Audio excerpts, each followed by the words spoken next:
On ne peut pas servir 2 maîtres. On ne peut pas faire le bien et le mal en même temps. Le Seigneur dit, si tu es tiède, je te vomirai. Il faut que tu sois bouillant pour ton choix. Parce que les gens qui ont choisi le monde, ils ne se gênent pas. Parce qu'ils se gênent pour dire, on ne va pas trop les choquer. Et toi, tu as peur de choquer les gens par ton changement. Tu as peur de choquer. Et surtout que ton changement est salutaire pour les gens. Qu'est-ce qu'on peut avoir à dire contre toi quand tu arrêtes de faire des choses abominables, quand tu aimes les gens, quand tu vas au servir des autres, quand tu donnes le pain à celui qui a faim? Qu'est-ce que ce siècle peut avoir à te reprocher? S'il te reproche, c'est à cause des idéologies qu'ils suivent. Tu n'as pas à avoir égard à ça. Tu es une bénédiction pour ta génération. Tu es une bénédiction. Tu es l'église du Seigneur. Tu es comme ton maître. Vous imaginez que Jésus ait hésité un seul instant par rapport à tout le danger, toute la souffrance de sa consécration, de sa vocation, de sa destinée sur la terre, qu'il ait voulu se conformer même à ce que disait sa famille, même sa maman, qu'on adore aujourd'hui et tout, mais relisez vous-même aussi la parole, tous ces personnes aussi n'avaient pas compris le ministère de Jésus. Le prenait un peu pour un fou aussi. Mais est-ce qu'il a eu honte? Est-ce qu'il a eu peur? Hier, le Seigneur me faisait lire ce passage où Jésus est rentré dans une synagogue à Capernaum et il y avait un homme qui avait la main sèche. Et c'était le jour du sabbat. Et tout le monde regardait pour voir s'il allait guérir cet homme le jour du sabbat. Et Jésus voit leurs pensées et leur attitude. Et le Seigneur a pris cet homme, mets-toi au milieu. Et il a posé une question. Est-il permis de faire du bien ou du mal le jour du sabbat? Est-il permis de sauver un homme le jour du sabbat? Et la Bible dit que le Seigneur les a regardés avec indignation parce qu'il voyait leur méchanceté. Cette capacité de détourner la parole de Dieu pour assouvir nos instincts malsains et les penchants de nos cœurs mauvais, croire que Dieu est mauvais comme nous, sous prétexte d'obéir au sabbat. Et le Seigneur était indigné de voir une telle génération, un tel peuple de Dieu qui manque de compassion. Est-ce que Dieu a établi des lois, des sabbats au détriment du bonheur de son peuple? Toi-même aussi, fais attention aussi. Fais attention. Dieu voit nos attitudes. Quand il s'agit d'avoir du zèle pour faire le bien, il n'y a plus personne. Mais pour juger, condamner, on est là, on est fort. Des cœurs fermés. Et on ne veut pas se transformer. C'est dommage. C'est dommage de périr loin de l'accomplissement de sa destinée. D'être toujours écrasé par tes ennemis. Et ne jamais percer. Et pourtant, c'est toi qui déclares, avec Dieu, nous ferons des exploits. Mais l'exploit se base sur quoi? Se base sur ta transformation. Quand tu es transformé, Dieu se lève sur toi. Et ta vie devient un exploit. Et l'exploit accompagne toutes tes entreprises. C'est la grâce que tu as d'écouter l'évangile. N'écoute plus l'évangile en vain, mais vois le fruit, vois le changement. Parce que le Seigneur est venu pour renverser Satan de son piédestal. Satan ne peut pas régner. Il peut prétendre, mais il ne peut pas régner. Ce sont les saints qui règnent. C'est pour ça que le Seigneur dit, le juste possédera le pays. Vous voyez, Satan, il dit oui, c'est à moi, mais c'est le juste. Ça veut dire que quand le juste rentre dans sa clairvoyance, il peut renverser. Nous pouvons renverser le règne de Satan. Dans ta famille, ce règne va être renversé. Parce que toi, tu rentres dans ta clairvoyance. Même dans un pays comme la France, nous pouvons renverser toute l'incrédulité que le diable a fait monter par le zèle et l'action de ce que nous faisons. Quand nous nous levons pour travailler, on voit le résultat. Mais nous devons travailler plus. Il ne faut plus que quand on commence à faire, à un moment donné, on atteint une limite. Ah, non, je ne peux plus. Non, il faut passer de l'autre côté. Il faut se transformer vraiment. Il faut abolir ce qui était avant. Il faut abolir les idéologies, le péché. Il faut que tu aimes les choses d'en haut. Parce qu'il y a une vie glorieuse pour toi, une vie importante. Oui, tu es là pour rentrer dans ta destinée. Et selon cette destinée, le Seigneur dit, l'homme quittera son père et sa mère et s'attachera à sa femme. C'est ça la transformation. Ça t'emmène à appliquer la parole de Dieu. Parce que si tu n'es pas transformé, eh bien, tu vas penser, oh non, oui, oh les femmes, oui, ceci, là, oh moi j'ai telle copine, telle copine, telle copine, telle copine. Tu penses comme ça parce que tu n'es pas transformé. Mais quand tu seras transformé, tu vas voir que tu es là aussi pour bâtir ta maison, fonder ta famille. Voilà. Et que tu es là aussi pour te garder. Tu es là aussi pour te protéger toi-même. Tu n'es pas là pour mettre ta vie en danger. D'aller là. Tu n'es pas là pour mettre ta vie en danger, ni mettre le désordre dans la vie des autres. Voilà. Parce que toi-même, tu as été transformé et tu as compris que tout ça, c'est des manigances de l'ennemi où il veut que nous soyons sans foi ni loi, faisant des choses, causant des préjudices. Tout le monde est blessé, tout le monde, ça ne va pas, aucun fondement et toutes ces choses.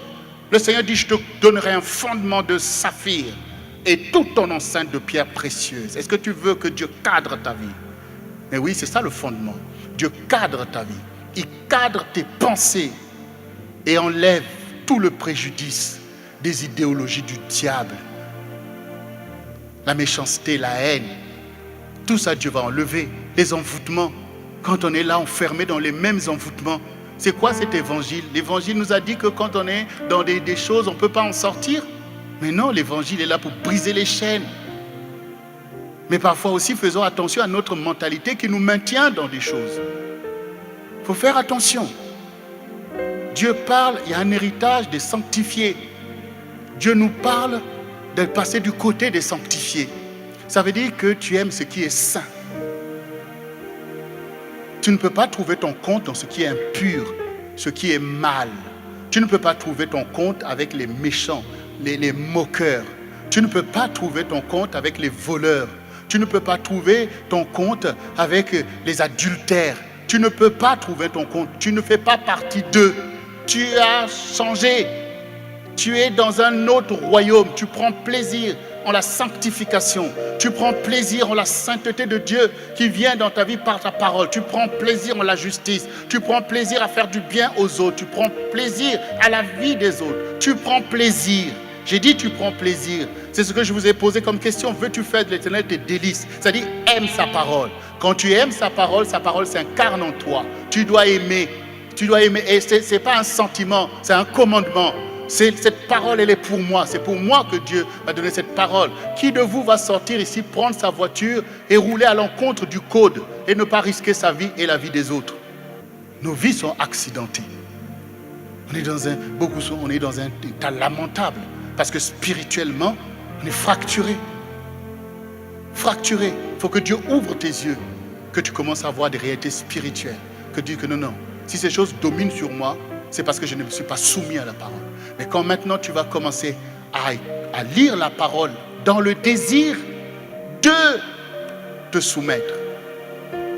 Comme un enfant qui vient demander à ses parents, papa, enseigne-moi telle chose, ou maman, enseigne-moi telle chose. Et non pas un enfant malin qui en fait a déjà l'intention de faire ce qu'il veut faire, mais il veut en fait comme vouloir manipuler ses parents pour lui dire les choses, pour dire, mais il n'a même pas l'intention d'obéir. Papa, voilà, je vais faire telle chose. Si on lui dit non, il fait quand même. Donc ça veut dire que quand tu posais la question, ce n'était pas pour obéir. Quand vous cherchez Dieu, soyez déjà dans l'intention d'obéir. Même si ce qu'il va vous dire ne vous plaît pas, il faut obéir parce que vous savez qui il est. Il n'y a pas l'ombre de variation en lui. Si Dieu dit que ce n'est pas bon, ça veut dire que ce n'est pas bon. Maintenant, tu peux trouver ça bon. Mais ne dis pas que ce n'est pas bon. Parce que Dieu a dit que ce n'est pas bon. Dis que j'aime ce qui n'est pas bon. C'est ce qu'il faut dire. Dieu peut te dire, oui, mais regarde, il y a quand même ceci, non? Regarde, c'est quand même bien. Alors, regarde, il y a quand même tel résultat, non? Regarde. Oui. C'est bien de dire ça. Mais qu'est-ce que le Seigneur nous a dit? Romains 12, la clé de ce soir. Romains 12, verset 3. Ne vous conformez pas au siècle présent, mais soyez transformés par le renouvellement de l'intelligence, afin que vous discerniez la volonté de votre Père et que vous sachiez ce qui est bon, agréable et parfait.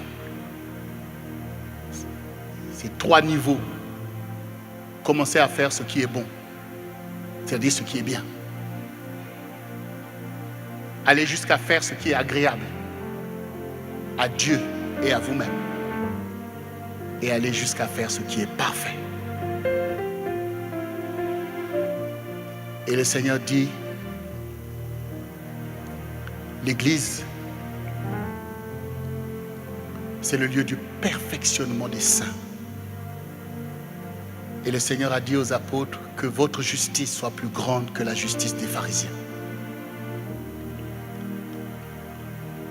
Tu es un instrument de justice. Avant, tu étais un instrument de l'iniquité. Mais maintenant, tu es un instrument de justice pour faire ce qui est agréable à Dieu, pour faire ce qui est bien pour toi et pour ton prochain. Marcher dans la sainteté que Dieu te donne, d'être innocent des péchés qui gangrènent ta génération. Toi, tu es celui qui fait les choses de Dieu. Tu es celui qui aide ta famille. Tu es celui qui va sortir ta famille de l'oppression parce que tu accèdes à une alliance avec ton Dieu. Et tu vas manifester un zèle de transformation. Dieu a transformé ma mentalité. Je ne suis plus là dans les manigances du diable. Je sais ce que je dois faire. Et mon travail tous les jours, c'est de m'affermir, c'est de me battre. Je sais l'importance de la prière. La prière, c'est ce qui alimente mes pensées et qui empêche à Satan de dominer ma pensée, c'est la prière. Parce que la prière est une soumission à Dieu. C'est-à-dire que par la prière, tu dis, Seigneur, domine sur moi. C'est ta volonté que je veux. Ne me laisse pas m'égarer dans mes choix personnels, mais agis, Seigneur. Donc, je sais. Et le jeûne, le jeûne, tu veux te transformer. Le jeûne, tu vas devoir passer par le jeûne. Pourquoi? Parce que le quotidien, tu es là le matin, tu manges à midi, le soir. Oui, c'est pas mauvais. Sauf que ça conditionne aussi. Sauf que ça crée aussi un assoupissement. Et donc, tu as besoin aussi de lucidité. Tu as besoin de percer. Tu as besoin de recevoir des sons, des visions. Et des personnes, Dieu ne t'a jamais rien dit. Tu n'es même pas capable de te souvenir d'un seul songe. Ça ne va pas. Or, Dieu te parle. Pourquoi tu veux faire l'économie de ta relation avec Dieu, puisque Dieu dit qu'il parle par des songes et des visions? Pourquoi toi qui es un disciple du Seigneur, tu vas faire l'économie de ces choses sans te rendre compte que non, mais je subis l'oppression de l'esprit de mort et que du coup je dois... Et quel moyen Dieu m'a donné pour briser cette situation, pour rentrer dans ma relation de disciple? C'est le jeûne aussi, la prière et le jeûne. Donc, si je prie, c'est déjà bien, mais pourquoi je ne dois pas gêner? Est-ce que Dieu... Pourquoi vous voulez faire l'exception des choses qui ne sont pas en votre faveur? Qu'est-ce qui est favorable? C'est de jeûner ou de ne pas jeûner? Qu'est-ce qui vous fait avancer? Est-ce que c'est de jeûner ou de ne pas jeûner? Pourquoi vous voulez vous mettre à l'écart des choses que Jésus lui-même a pratiquées pour nous montrer que c'est comme ça? Pourquoi la parole que le Seigneur dit, quand l'époux leur sera enlevé, ils jeûneront? Pourquoi tu refuses des choses qui favorisent ta communion avec le Saint-Esprit? Regardez, parfois des choix comme ça sont des choix coupables, un manque de clairvoyance. Parce que ces choses-là, tu vois bien que c'est des choses qui te permettent d'accéder. Tu ne peux pas garder que l'illusion, Seigneur, fais ceci, Seigneur, fais ceci. Mais la parole te parle. Je vous ai dit que la transformation, ça va coûter. La transformation, ça va te tordre les boyaux. Mais oui, tu as grandi dans l'église, moi aussi. Moi aussi. Mais je sais à quel moment les choses ont commencé à changer vraiment. Quand je me suis engagé. Quand j'ai commencé à prendre le côté solide de l'affaire. Parce que le côté faible, c'est pour les enfants. Quand on fait la nourriture, eh bien, vous voyez, quand nous on grandissait en Afrique, on prenait le lait maternel, et puis quand on commence à grandir un peu, on commence à prendre un peu du maïzena, mais ça n'allait pas vite. Rapidement, on passait à la nourriture.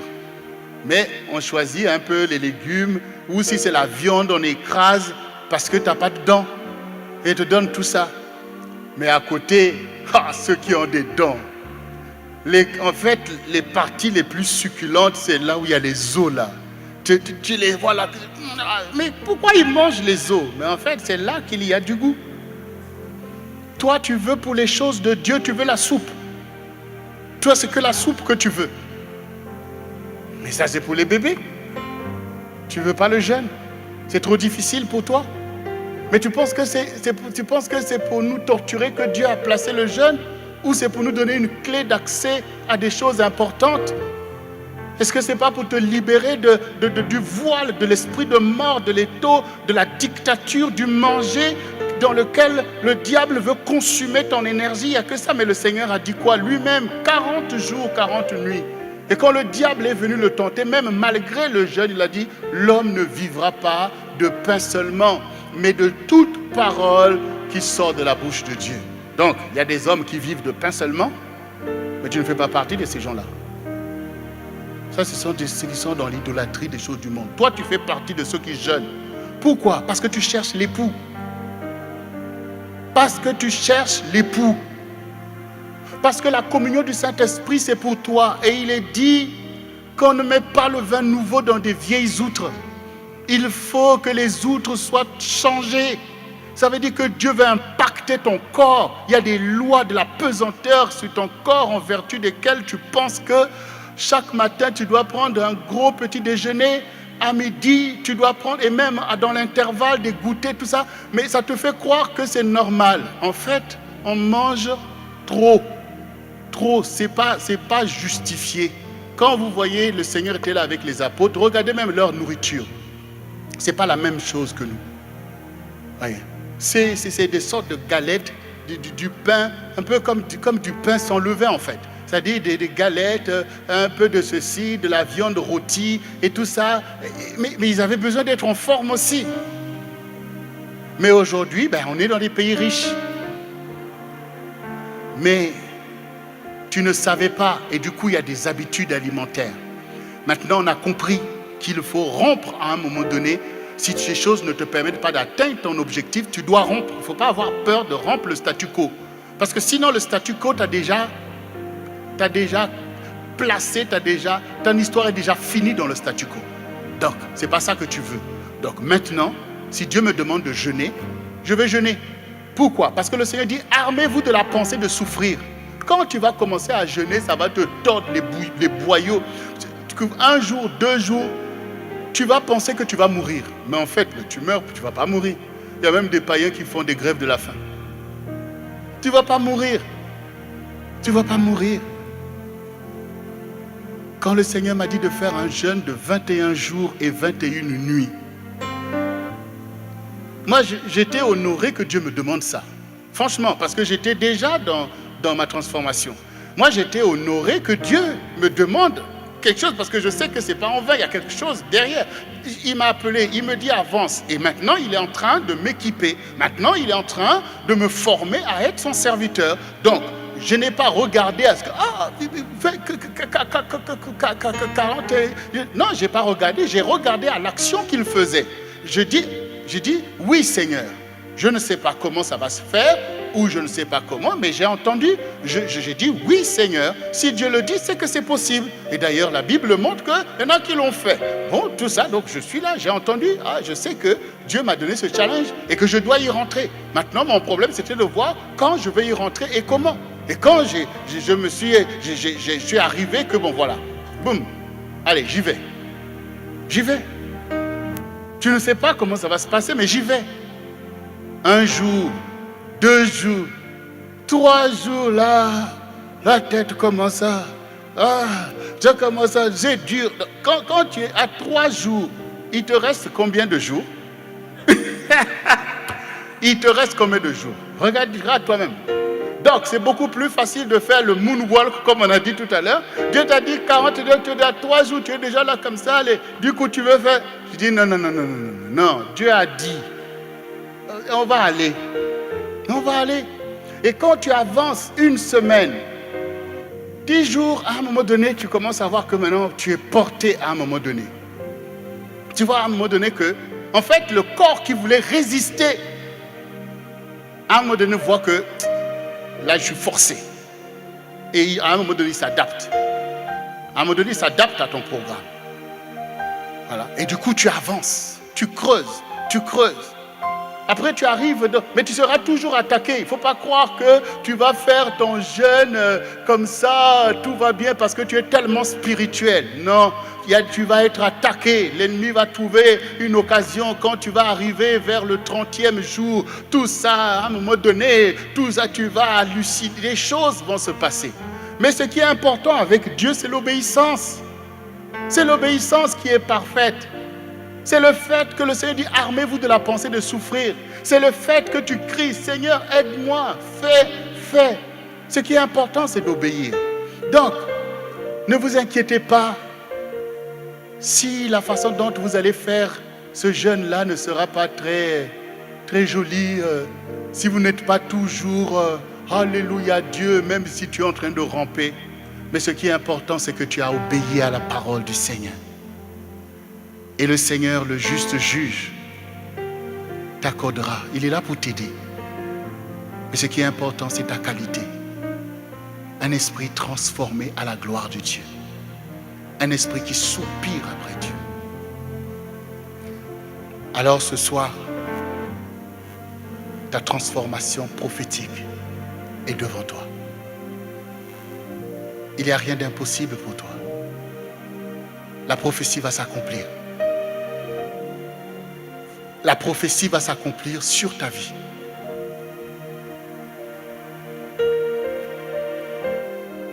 L'oppression va cesser.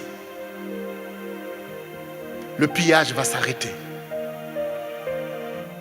Le cycle de la mort va être interrompu. Parce que tu vas rentrer dans le cycle de la vie. Dieu est le Dieu qui nous fait grâce. Il nous établit. Il fait de nous la lumière du monde. Il fait de nous des citoyens du royaume de Dieu. Nous ne sommes pas assujettis à la loi de la pesanteur. Mais avec Dieu, nous ferons des exploits. Certains des derniers seront les premiers. Dieu te place à la tête. Tu seras la tête et non la queue. Tu seras en haut et non en bas. Ce soir, accepte d'être transformé. Sois exigeant avec toi-même. Ce n'est pas les autres qui doivent changer, c'est toi qui dois changer. Si seulement les autres changent, toi tu ne changeras pas. Mais si toi tu changes, c'est déjà bien. Et ça changera aussi les autres. Mais il faut que tu changes. Parce que ta destinée n'est pas petite. Dieu est ton Dieu. Et il t'aime, il est ton Père. Il ne t'appelle pas à une transformation pour te faire du mal. Mais c'est pour te faire du bien. Et faire du bien à ta maison et au peuple de Dieu. Que ce séminaire ne soit pas un séminaire de plus, mais que ce séminaire soit un temps fondamental dans ta destinée. Que ta mentalité change complètement. Dieu est ton maître et tu es son disciple. Il y a une vie pour toi. Dieu peut te guérir de toutes tes maladies.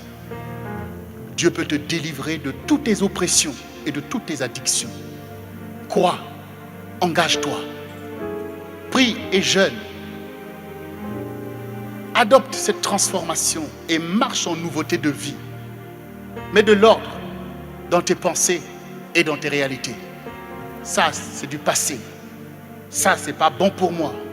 Cette pensée, je ne l'accepte pas parce qu'elle n'est pas conforme à l'enseignement que j'ai reçu. Redresse-toi. Abandonne les mauvaises choses. Cours vers les bonnes choses. Rachète le temps. Cours. Dis, Seigneur, règne sur moi. Conduis-moi, bénis-moi, utilise-moi. Accepte la vie des transformés, la vie des sanctifiés. Dieu est le transformateur. Et il te transforme. De gloire en gloire et de victoire en victoire. Car le Seigneur t'a dit, celui qui vaincra, je lui donnerai de s'asseoir sur mon trône, comme je me suis assis sur le trône de mon Père, parce que j'ai vaincu. Vaincre quoi? Vaincre le système du monde. Vaincre l'oppression du monde. Vaincre l'héritage qui est du monde qui est venu sur toi. Car le Seigneur dit, venez à moi, vous qui êtes fatigués et chargés, et je vous donnerai du repos. Les choses anciennes sont passées maintenant. Dieu te donne les ailes de la colombe. C'est-à-dire un zèle pour aller vers les choses de Dieu. Un zèle pour aller vers les choses de ta destinée. Un zèle pour courir les ailes de la colombe. La colombe prend un vol rapide. Boum! Il est parti. C'est le vol le plus rapide. C'est la colombe. Vous voyez, le canard, quand il prend son vol, c'est vraiment... Il prend du temps pour décoller. Mais la colombe, c'est en une fraction de seconde. Boum! Il est parti. Ce soir, je vais prier. Ce soir, je vais prier. Parce qu'il y a la parole que tu acceptes et il y a l'onction qui agit pour te donner la capacité d'appliquer la parole. Il y a des jougs que le Seigneur brise par sa grâce. Et il y a des choses dans lesquelles tu dois rentrer pour échapper à ta condition d'avant. Le Seigneur est engagé. Toi aussi, engage-toi pour ton avenir. Engage-toi pour ton changement. Les choses qui te dominaient sont maintenant derrière toi. C'est comme des enfants spirituels. Ils sont à tout vent de doctrine. Un coup par-ci, un coup par-là. Donc ça, c'est des gens flottants et qui ne savent pas c'est quoi la vraie consécration.